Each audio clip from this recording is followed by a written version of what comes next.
வங்கக்கடலில் உருவான டிட்வா புயல் வலுவிழந்து சென்னையில் இருந்து 90 கிலோமீட்டர் தூரத்தில் ஆழ்ந்த காற்றழுத்த தாழ்வு மண்டலமாக மையம் கொண்டுள்ளதாக சென்னை வானிலை மையம் தகவல் தெரிவித்துள்ளது. அது தமிழ்நாடு புதுச்சேரி கடற்கரை பகுதிகளில் இருந்து 50 கிலோமீட்டர் தொலைவில் இருப்பதாகவும் வானிலை மையம் தெரிவித்துள்ளது. வட தமிழ்நாடு புதுச்சேரி கடற்கரை நோக்கி காற்றழுத்த தாழ்வு மண்டலம் நகர்ந்து வருவதாக வானிலை மையம் தெரிவித்துள்ளது. கடந்த 6 மணி நேரமாக மணிக்கு 10 கிலோமீட்டர் வேகத்தில் புயல் நகர்வதாக கணிக்கப்பட்டுள்ளது. இன்னும் படிப்படியாக புயலின் வேகம் குறையக்கூடும் எனவும் வானிலை மையம் தெரிவித்துள்ளது. தமிழ்நாடு புதுச்சேரி கடலோர பகுதிக்கு இணையாக மையம் கொண்டுள்ள ஆழ்ந்த காற்றழுத்தம் வடக்கு நோக்கி நகரும் என சென்னை வானிலை ஆய்வு மையம் கணித்துள்ளது. அது இன்று பிற்பகல் வாக்கில் காற்றழுத்த தாழ்வு மண்டலமாக வலுவிழக்கும் என்றும் வானிலை மையம் தகவல் தெரிவித்துள்ளது. திருவள்ளூர் மாவட்டத்தில் ஓரிரு இடங்களில் இன்று கனமழை பெய்ய வாய்ப்புள்ளதாக சென்னை வானிலை மையம் தகவல் தெரிவித்துள்ளது. டிட்வா புயல் வலுவிழந்து வரும் நிலையில் தமிழ்நாட்டின் பல்வேறு பகுதிகளிலும் மிதமான மழை பெய்யக்கூடும் என்றும் வானிலை மையம் கணித்துள்ளது. டிட்வா புயலின் தாக்கம் குறைந்த போதிலும் சென்னை மற்றும் புறநகர் பகுதிகளில் இரவு முழுவதும் விட்டுவிட்டு மழை பெய்தது. இரவு முழுவதும் நீடித்த மழையால் குளிர்ச்சியான சூழல் நிலவியது. மிதமான மழையுடன் சேர்ந்து அவ்வப்போது மிதமான அளவில் காற்றும் வீசியது. டிட்வா சூறாவளி புயல் காரணமாக நாகை மாவட்டத்தில் பெய்த தொடர் கனமழையால் 1 லட்சம் ஏக்கரிலான சம்பா தாளடி நெற்பயிர்கள் மழைநீரில் மூழ்கியுள்ளன. வளர்ந்த பயிர்கள் தெரியாத அளவுக்கு மழைநீர் சூழ்ந்திருப்பதால் விளைநிலங்கள் கடல் போல காட்சியளிக்கிறது. காரைக்கால் மாவட்டத்தில் பெய்த தொடர் மழையால் 15,000 ஏக்கரில் பயிரிடப்பட்டிருந்த நெற்பயிர்கள் தண்ணீரில் மூழ்கியுள்ளன. விளைநிலங்களில் தேங்கியுள்ள மழைநீரை வடிவைக்க முடியாமல் விவசாயிகள் திணறி வரும் நிலையில் வடிகால் வாய்க்கால் முழுமையாக தூர்வாரப்படாததே இதற்கு காரணம் என விவசாயிகள் குற்றம் சாட்டுகின்றனர். சீர்காழி மற்றும் அதன் சுற்றுவட்டார பகுதிகளில் வடிகால் வசதி இல்லாததால் 10,000 ஏக்கரில் பயிரிடப்பட்டுள்ள சம்பா நெற்பயிர்கள் நீரில் மூழ்கி சேதமடைந்திருப்பதாக விவசாயிகள் வேதனை தெரிவித்தனர். தண்ணீரை வடிய வைத்து பயிர்களை காப்பாற்ற வேண்டும் என்றும் பாதிக்கப்பட்ட நெற்பயிர்களுக்கு நிவாரணம் மற்றும் இழப்பீடு வழங்க வேண்டும் என விவசாயிகள் கோரிக்கை விடுத்துள்ளனர். தூத்துக்குடி மாவட்டம் விளாத்திக்குளம் அருகே உப்பளங்கள் ஆக்கிரமிப்பால் விவசாய நிலங்களில் மழைநீர் புகுந்து பயிர்கள் சேதமடைந்துள்ளன. மேல்மாந்தை பகுதியில் நீரோடைகளை தனியார் உப்பளத்தினர் ஆக்கிரமித்ததோடு தங்களது தேவைக்கு ஏற்ப தண்ணீர் செல்லும் பாதையை மறித்து பாலங்கள் அமைத்ததாக குற்றம் சாட்டப்படுகிறது. தஞ்சை மாவட்டத்தில் பெய்த தொடர் கனமழையால் நெய்வாசல் குளமங்கலம் பகுதியில் நடவு நட்டு 1 மாதமே ஆன இளம் சம்பா நெற்பயிர்களை மழைநீர் சூழ்ந்திருக்கிறது. இதனால் சுமார் 100 ஏக்கரிலான நெற்பயிர்கள் அழுகும் நிலை ஏற்பட்டிருப்பதாக விவசாயிகள் கவலை தெரிவித்தனர். உடனடியாக அதிகாரிகள் ஆய்வு செய்ய வேண்டும் என அவர்கள் கோரிக்கை விடுத்துள்ளனர். தொடர் கனமழை காரணமாக தமிழகம் முழுவதும் 56,000 ஹெக்டேர் விளைநிலங்கள் பாதிக்கப்பட்டுள்ளதாக அமைச்சர் KKSSR ராமச்சந்திரன் தெரிவித்துள்ளார். சென்னையில் செய்தியாளர்களிடம் பேசிய அவர் பாதிக்கப்பட்ட நிலங்களுக்கு இழப்பீடு வழங்குவது குறித்து முதலமைச்சர் முடிவெடுப்பார் எனவும் தெரிவித்துள்ளார். டிட்வா புயல் காரணமாக சம்பா பயிர்கள் 33% பாதிப்பு இருந்தால் மட்டுமே இழப்பீடு வழங்க முடியும் என அமைச்சர் KKSSR ராமச்சந்திரன் தெரிவித்திருக்கிறார். சென்னை எழிலகத்தில் உள்ள மாநில அவசரகால செயல்பாட்டு மையத்தில் புயல் நிலவரம் குறித்து ஆய்வு செய்த பின்னர் செய்தியாளர்களுக்கு பேட்டியளித்த அவர் ஓரிரு நாட்களில் பாதிக்கப்பட்ட விளைநிலங்கள் ஆய்வு செய்யப்படும் என்றார். சிவகங்கை மாவட்டம் திருப்பத்தூர் அருகே 2 அரசு பேருந்துகள் மோதி விபத்துக்குள்ளானதில் 9 பெண்கள் உட்பட 11 பேர் உயிரிழந்த நிலையில் 40க்கும் மேற்பட்டோர் படுகாயங்களுடன் மருத்துவமனையில் சிகிச்சை பெற்று வருகின்றனர். 19 ஆம்புலன்ஸ்கள் மூலம் காயமடைந்தவர்கள் உடனடியாக மருத்துவமனைகளுக்கு அழைத்துச் செல்லப்பட்டனர்.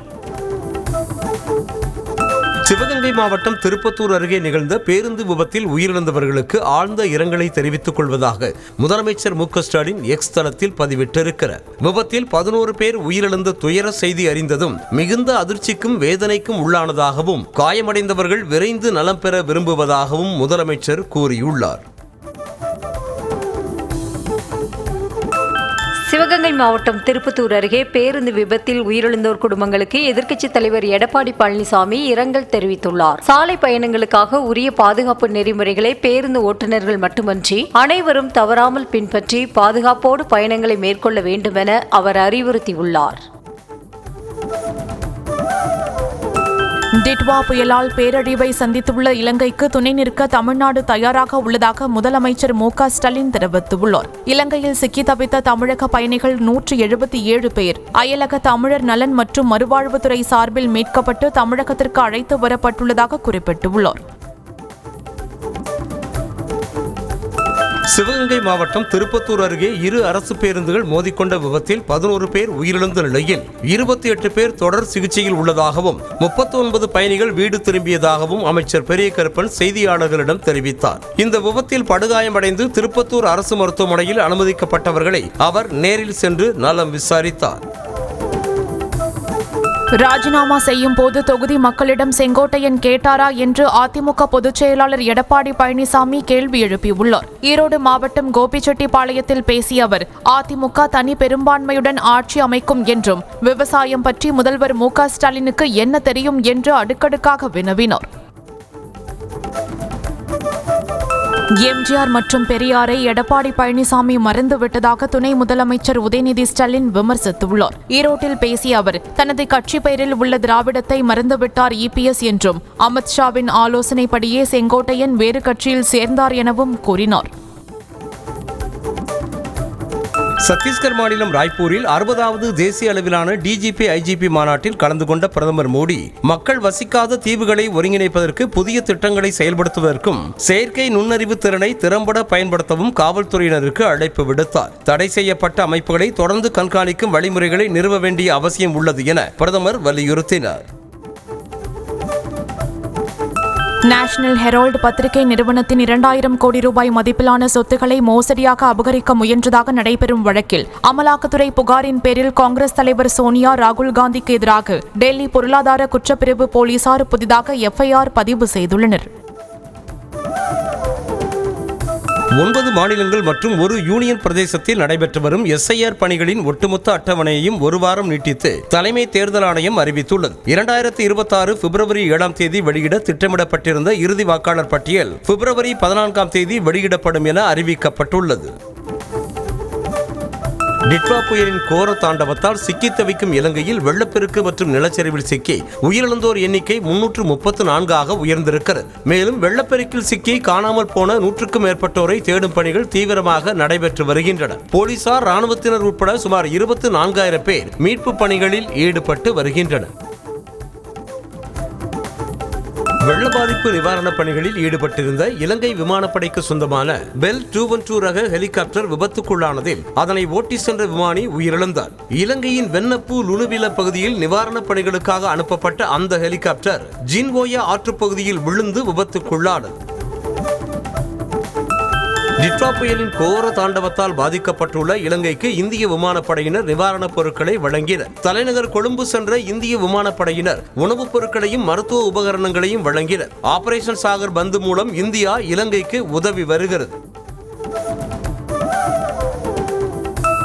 இலங்கையில் ஏற்பட்டுள்ள வெள்ளப்பெருக்கு மற்றும் நிலச்சரிவால் பாதிக்கப்பட்டுள்ள இந்தியர்களுக்கு உதவி எண்கள் அறிவிக்கப்பட்டுள்ளன. +94773727 மற்றும் +947712290026 ஆகிய எண்களை இலங்கையில் சிக்கியிருக்கும் இந்தியர்கள் அவசர தேவைக்கு தொடர்பு கொள்ளலாம் என மத்திய அரசு அறிவித்திருக்கிறது.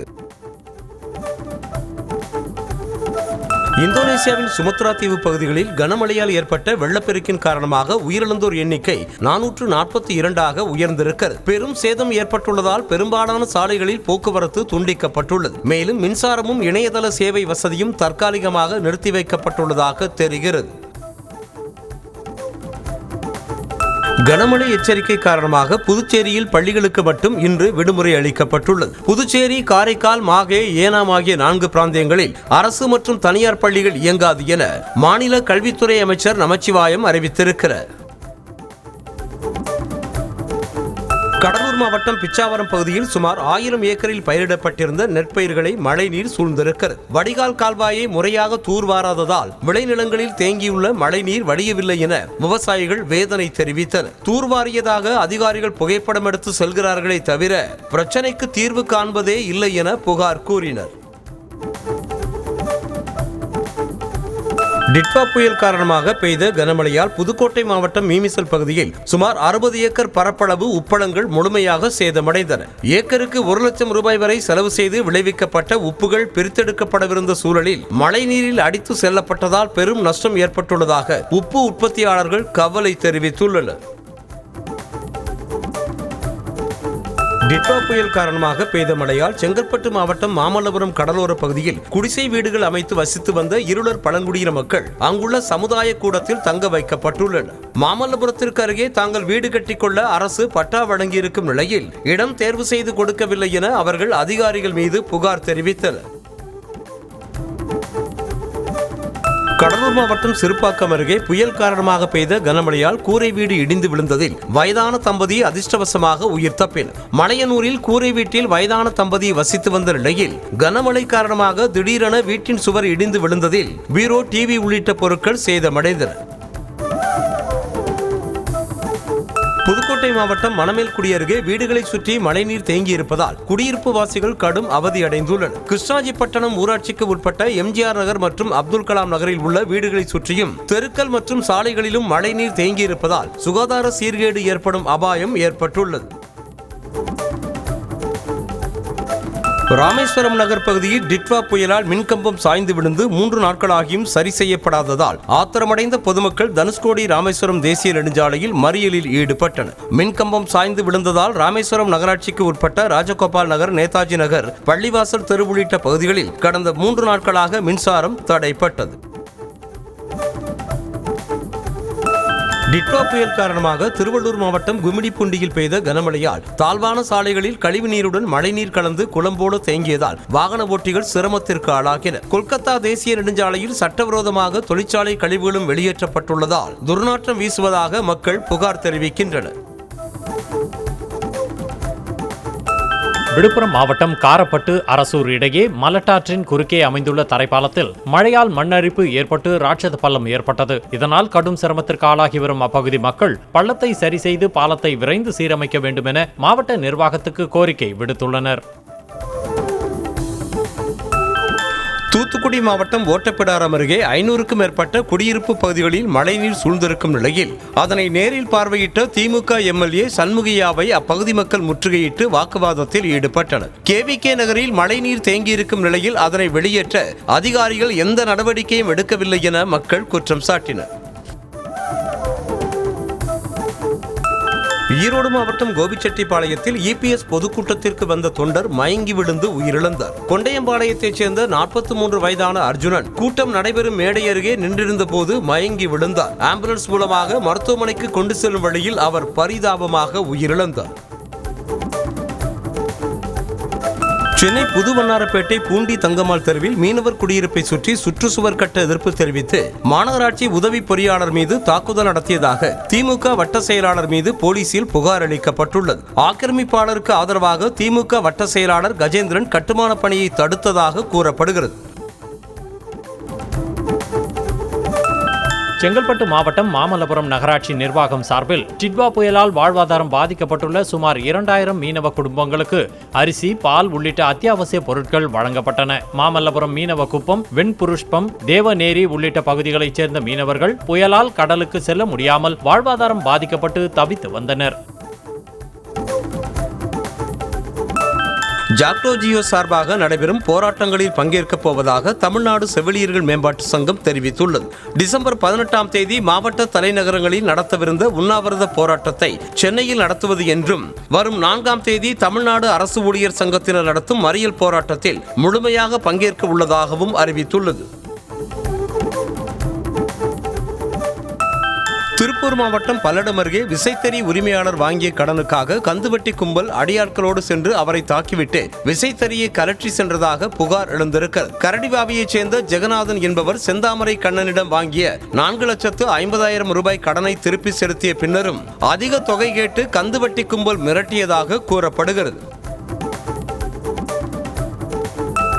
நாகையில் பெட்ரோல் பங்கில் டீசல் நிரப்ப சென்ற ஆட்டோக்களில் தண்ணீர் நிரப்பியதால் பழுதடைந்ததாக கூறி பங்க் உரிமையாளரிடம் ஓட்டுநர்கள் வாக்குவாதத்தில் ஈடுபட்டனர். புதிய பேருந்து நிலையம் அருகே குமரப்பா பெட்ரோல் பங்கில் டீசலுக்கு பதிலாக தண்ணீர் கலந்து வந்ததாக கூறி ஆட்டோ ஓட்டுநர்கள் முற்றுகையிட்டனர்.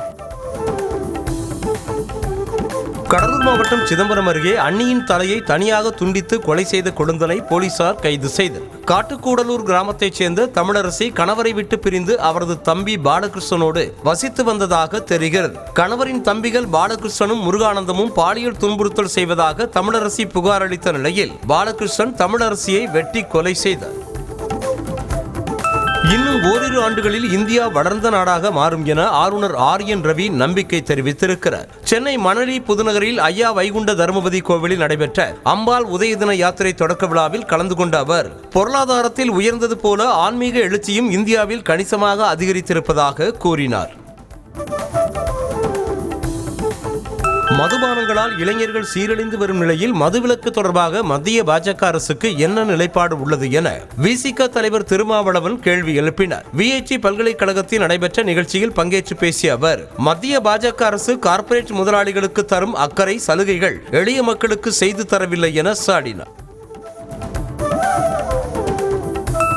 எஸ்ஐஆர் படிவத்தை பூர்த்தி செய்து கொடுப்பதற்கான கால அவகாசத்தை தேர்தல் ஆணையம் நீட்டித்திருப்பது வரவேற்கத்தக்கது என அமைச்சர் KN நேரு கூறினார். இதன் மூலம் கிராமப்புற மற்றும் நகர்ப்புற மக்கள் தங்களுடைய வாக்குகளை உறுதி செய்ய முடியும் என்று தெரிவித்திருக்கிறார்.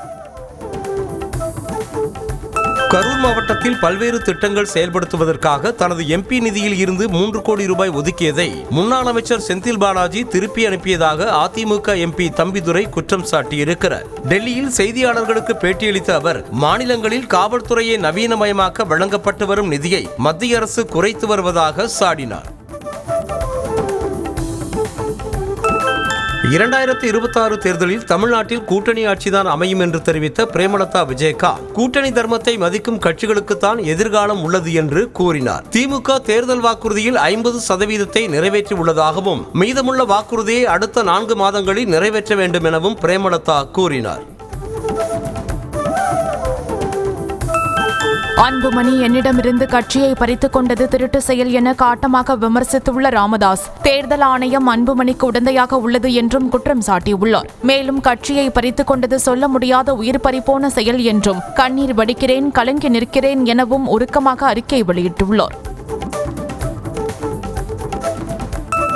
மதிமுக எப்போது வேண்டுமானாலும் திமுக கூட்டணியில் இருந்து வெளியேறும் சூழலில் உள்ளதாக திராவிட வெற்றிக் கழக தலைவர் மல்லை சத்யா தெரிவித்திருக்கிறார். வேலூர் மாவட்டம் காட்பாடியில் செய்தியாளர்களுக்கு பேட்டியளித்த அவர் மதிமுக முதன்மை செயலாளர் துரை வைகோ பாஜகவுடன் கூட்டணி தொடர்பாக பேசியிருப்பதாகவும் அதனை மத்திய இணையமைச்சர் எல் முருகன் உறுதி செய்திருப்பதாகவும் மல்லை சத்யா கூறினார். கோவை மாவட்டம் வால்பாறைக்கு செல்ல இ-பாஸ் எடுப்பதில் நிலவும் நெட்வொர்க் பிரச்சனையால் சுற்றுலா பயணிகள் அவதியடைந்தனர். இ-பாஸ் எடுக்காத வாகனங்கள் ஆனைமலையை அடுத்த ஆழியார் வனத்துறை சோதனைச் சாவடியில் தடுத்து நிறுத்தப்பட்டதால் சுற்றுலா பயணிகள் நீண்ட நேரம் காத்திருக்கும் நிலை ஏற்பட்டது. ஈரோடு மாவட்டம் அந்தியூர் அருகே கணபதி காட்டூர் பகுதியில் இயங்கி வரும் எலும்பு குடோனை அப்புறப்படுத்த கோரி சாலை மறியலில் ஈடுபட்ட அப்பகுதி மக்கள் மீது போலீசார் 3 பிரிவுகளில் வழக்கு பதிவு செய்தனர். எலும்பு குடோனில் இருந்து வெளியேறும் துர்நாற்றத்தால் சுகாதார சீர்கேடு ஏற்பட்டுள்ளதாகவும் இதுகுறித்து பலமுறை புகார் அளித்தும் நடவடிக்கை எடுக்கப்படவில்லை எனவும் கூறப்படுகிறது. நாமக்கல்லில் சாலையின் குறுக்கே நாய் திடீரென வந்ததால் அடுத்தடுத்து 4 கார்கள் மோதிக்கொண்ட விபத்தில் காரில் பயணம் செய்த நபர்கள் நல்வாய்ப்பாக உயிர் தப்பினர். பாப்பிநாயக்கன்பட்டி பகுதியில் சாலையின் குறுக்கே சென்ற நாய் மீது மோதாமல் இருக்க கார் ஓட்டுநர் திடீரென பிரேக் போட்டதால் அதன் பின்னால் வந்த கார்கள் அடுத்தடுத்து மோதிக்கொண்டன. கோவை மாவட்டம் மேட்டுப்பாளையம் அருகே வனப்பகுதியில் இருந்து வெளியேறிய யானை கூட்டம் தண்ணீர் அருந்துவதற்காக சிறுமுகை லிங்காபுரம் கிராம பகுதிக்குள் புகுந்தது. அவற்றை செல்போன்களில் படம் பிடித்த கிராம மக்கள் வனத்துறையினருக்கு தகவல் அளித்தனர். பணிச்சுமை காரணமாக நீதிபதிகள் மன அழுத்தத்திற்கு உள்ளாவதாக உச்சநீதிமன்ற தலைமை நீதிபதி சூரியகாந்த் வேதனை தெரிவித்திருக்கிறார். டெல்லியில் பேட்டி ஒன்றில் பேசிய சூரியகாந்த் நீதிபதிகள் தங்களின் வயதுக்கு ஏற்ற பொழுதுபோக்கு நடவடிக்கைகளில் தவறாமல் ஈடுபட்டு அதை ஒரு பழக்கமாக மாற்றிக்கொள்ள வேண்டும் என வலியுறுத்தினார். ஆசிம் முனீர் பாகிஸ்தான் ராணுவத்தின் தளபதியா இல்லையா என்பது கூட அந்நாட்டு ராணுவ வீரர்களுக்கு கூட முழுமையாக தெரியாது என தேசிய பாதுகாப்பு ஆலோசகர் வாரியத்தின் முன்னாள் உறுப்பினர் திலக் தேவசீர் கூறினார். முனீரின் அதிகாரப்பூர்வ பதவி குறித்து நிச்சயமற்ற தன்மை இருந்த போதிலும் தனது செல்வாக்கை நிலைநிறுத்த அவர் குறுக்கு வழியை பயன்படுத்துவதாக திலக் தேவசீர் பேசினார்.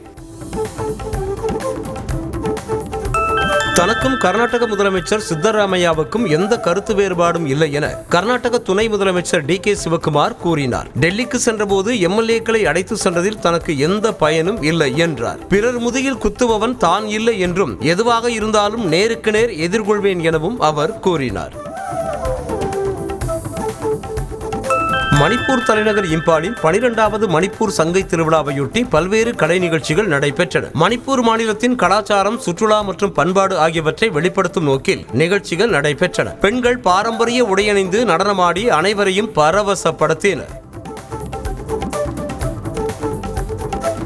கேரள மாநிலம் காசர்கோடு அருகே பூட்டியிருந்த வீட்டின் குளிர்சாதன பெட்டியை திருடியதாக 3 நாடோடி பெண்களை போலீசார் கைது செய்தனர். பொய்னாச்சி பகுதியில் உள்ள அந்த வீட்டின் உரிமையாளர் துபாயில் வசித்து வரும் நிலையில் செல்போனுடன் இணைக்கப்பட்டிருந்த CCTV மூலமாக தனது வீட்டில் நடந்த திருட்டை பார்த்து உடனடியாக போலீசுக்கு தகவல் அளித்தார்.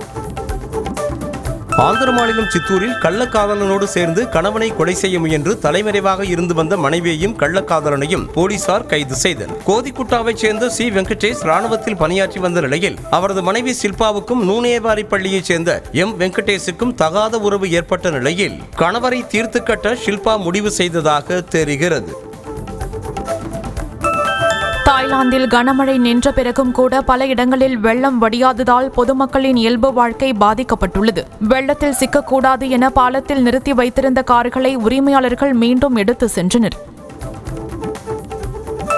பிலிப்பைன்ஸில் வெள்ள மேலாண்மை திட்டத்தில் மிகப்பெரிய ஊழல் நடந்ததாக கண்டனம் தெரிவித்து மக்கள் ஆர்ப்பாட்டத்தில் ஈடுபட்டனர். மக்கள் பணத்தை சுரண்டியவர்களுக்கு எதிராக கடும் நடவடிக்கை எடுக்க வேண்டுமென பேரணியாக சென்று வலியுறுத்தினர். தென்னாப்பிரிக்காவிற்கு எதிரான முதல் ஒருநாள் போட்டியில் விராட் கோலியின் அபார சதத்தால் இந்திய அணி 17 ரன்கள் வித்தியாசத்தில் த்ரில் வெற்றி பெற்றது. கோலியின் 135 ரன்கள் மற்றும் குல்தீப் யாதவின் 4 விக்கெட்டுகள் இந்தியாவின் வெற்றிக்கு வித்திட்டன. இந்த வெற்றியின் மூலம் 3 போட்டிகள் கொண்ட ஒருநாள் தொடரில் இந்தியா 1-0 என முன்னிலை பெற்றிருக்கிறது. ஜார்க்கண்ட் மாநிலம் ராஞ்சியில் நடைபெற்ற தென்னாப்பிரிக்க அணிக்கு எதிரான முதலாவது ஒருநாள் கிரிக்கெட் போட்டியில் இந்திய அணி த்ரில் வெற்றி பெற்ற நிலையில் மைதானத்திற்கு வெளியே ரசிகர்கள் கொண்டாட்டத்தில் ஈடுபட்டனர். ஆட்டத்தின் கடைசி நேரம் பதற்றத்தோடு இருந்ததாகவும் விராட் கோலி சிறப்பான ஆட்டத்தை வெளிப்படுத்தியதாகவும் ரசிகர்கள் தெரிவித்தனர். ஒருநாள் கிரிக்கெட்டில் தென்னாப்பிரிக்காவுக்கு எதிராக அதிக சதங்கள் அடித்த வீரர் என்ற வரலாற்று சாதனையை விராட் கோலி படைத்துள்ளார். முன்னதாக சச்சின் மற்றும் டேவிட் வார்னர் தென்னாப்பிரிக்காவுக்கு எதிராக தலா 5 சதங்கள் அடித்திருந்ததே அதிகபட்சமாக இருந்த நிலையில் ராஞ்சியில் நடந்த போட்டியில் தென்னாப்பிரிக்காவுக்கு எதிராக 6வது முறையாக சதமடித்து கோலி சாதனை படைத்துள்ளார். சர்வதேச ஒருநாள் கிரிக்கெட் போட்டியில் அதிக சிக்சர்களை விளாசிய வீரர் என்ற சாதனை இந்திய வீரர் ரோஹித் சர்மா படைத்துள்ளார். தென்னாப்பிரிக்காவுக்கு எதிரான போட்டியில் அதிரடி ஆட்டத்தை வெளிப்படுத்தி இந்த சாதனை பட்டியலில் இடம் பிடித்த ரோஹித் சர்மா இதுவரை 352 சிக்சர்களை விளாசியுள்ளது குறிப்பிடத்தக்கது.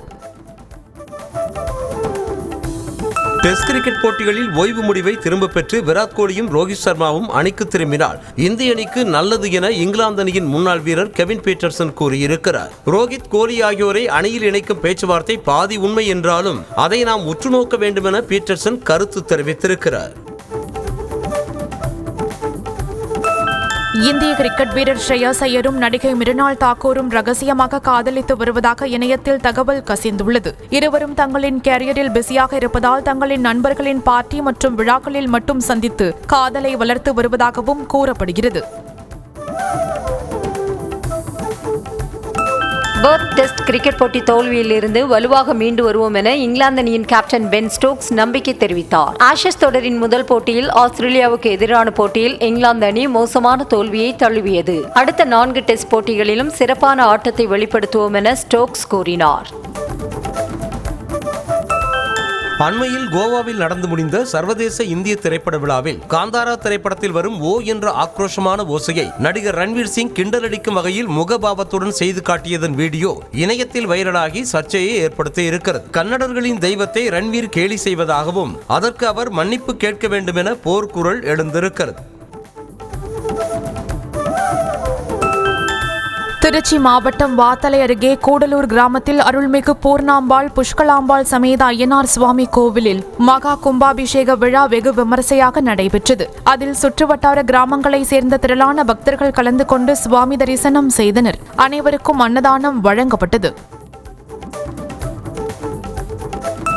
கும்பகோணத்தில் உள்ள ஆதி கும்பேஸ்வரர் கோயில் கும்பாபிஷேகம் இன்று வெகு விமர்சையாக நடைபெறுகிறது. இதனையடுத்து வண்ண விளக்குகளால் கோயில் வளாகம் அலங்கரிக்கப்பட்டிருக்கும் நிலையில் மலர் மாலைகள் பக்தர்கள் ஊர்வலமாக எடுத்து சென்றதை தொடர்ந்து அங்கு அமைக்கப்பட்டுள்ள யாகசாலையில் சிவாச்சாரியார்கள் அமர்ந்து வேத மந்திரங்களை முழங்க சிறப்பு யாகம் நடைபெற்றது. மதுரை திருப்பரங்குன்றம் சுப்பிரமணிய சுவாமி திருக்கோவிலில் கார்த்திகை தீப திருவிழாவின் 6ஆம் நாள் தங்க மயில் வாகனத்தில் சுவாமி தெய்வானையோடு வீதி உலா சென்று பக்தர்களுக்கு காட்சியளித்தார். இதனைத் தொடர்ந்து சத்தியகிரீஸ்வரர் பிரியாவிடை அம்மனும் கோவர்தன் அம்பிகையும் ரிஷப வாகனத்தில் பக்தர்களுக்கு எழுந்தருளி அருள் பாலித்தனர். ஆப்பிள் நிறுவனம் இந்தியாவில் தனது 5வது ஷோரூமை உத்தரப்பிரதேச மாநிலம் நொய்டாவில் டிசம்பர் 11ஆம் தேதி திறக்க உள்ளதாக தெரிவித்துள்ளது. நொய்டாவில் உள்ள DLF மாலில் திறக்கப்படும் ஆப்பிள் ஷோரூம் சுவரின் புகைப்படம் வெளியாகியுள்ளது.